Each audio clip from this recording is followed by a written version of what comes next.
Hi, this is Rick Harsh, and this is my master class in fiction.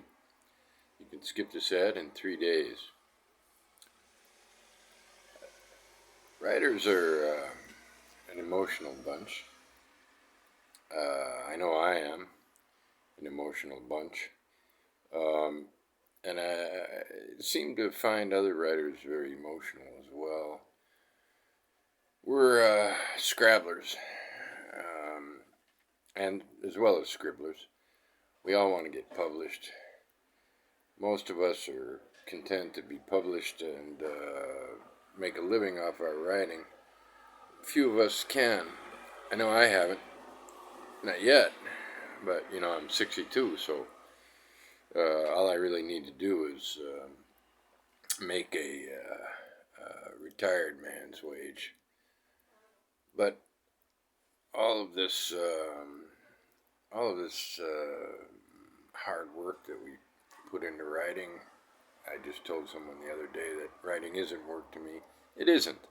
What's work to me is trying to get published, and I quit working very hard on that a long time ago.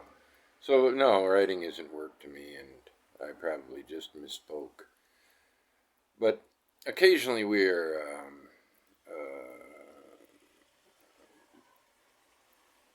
able to pull off something that makes us feel really good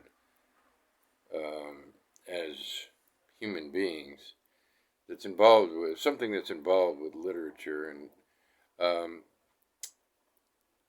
I think one of the most satisfying things I ever did. I live in Slovenia, and I was published in Slovenia several times, and mostly in translation uh, by a man named Peter Amalietti. This is one of the books. This is another one. The cover was taken from a painting by his father, which I thought was really nice. This one was also from a painting by his father. Peter Amalietti is was a small press publisher, but oddly enough, for a leftist like myself, um, I became associated with the man who actually, Peter Amalietti, uh, began the first private press in Slovenia a couple of years before the breakup of Yugoslavia. He established Amalietti and Amalietti. And when I was in need in the last half year to get a couple of books out that were not going to be brought out in time by my publisher in the United States, he helped me, and within 5 days of asking for his help, I had the finished books in my hand. Kind of guy he is. But something else that I did for him really, really made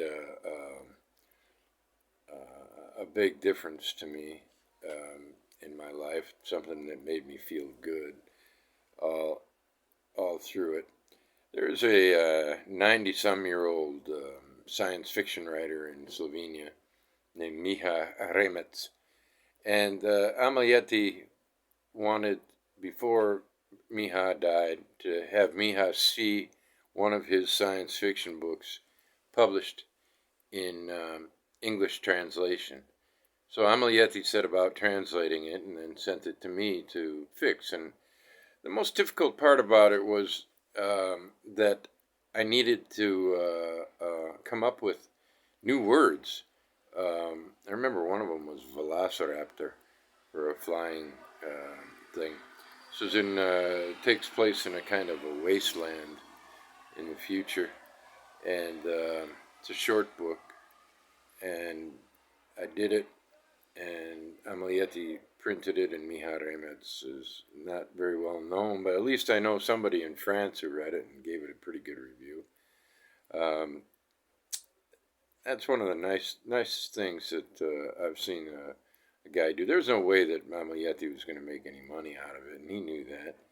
And I wasn't going to make much money out of it. I got paid a little bit, but not much. But Miha Remet's a writer through and through.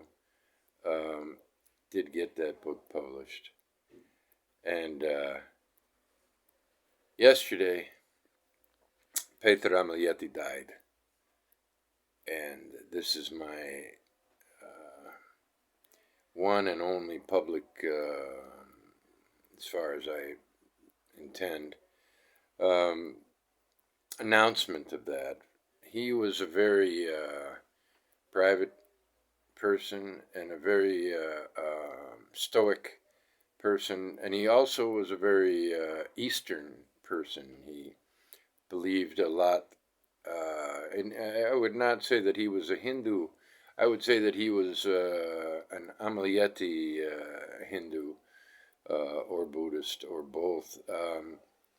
He lived his life by uh, his own philosophical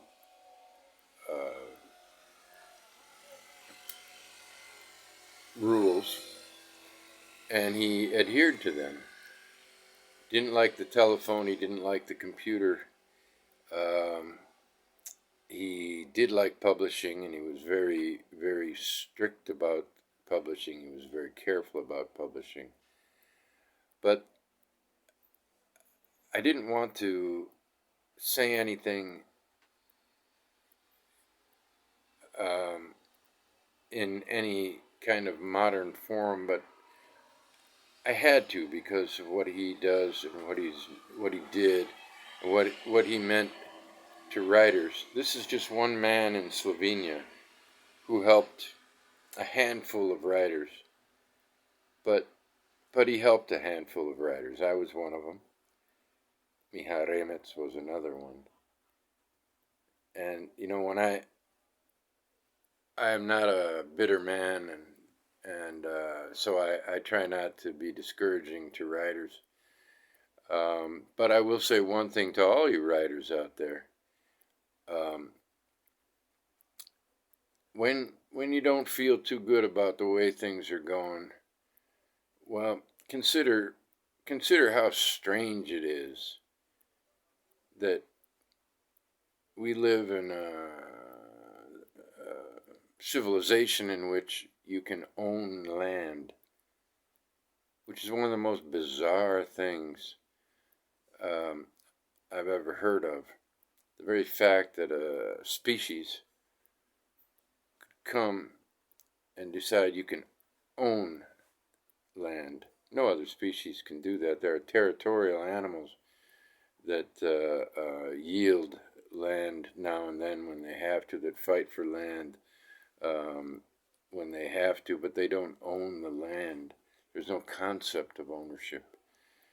And that's very apropos when talking about the late, great Peter Amalietti, because I know that there will be nothing if nothing that he would approve of will be done upon his death, unless it's to simply have a few people quietly spread his ashes somewhere. I don't really know, but I know that he will have known that there was nothing he could take with him except his own wisdom. And this is goodbye to Peter Amalietti, a great man. And I guess what the message is to writers and everybody involved in the literary world is that sometimes you can help other people a little bit. And don't worry so much about anything else, because when you die, the fate of your books will be unknown to you.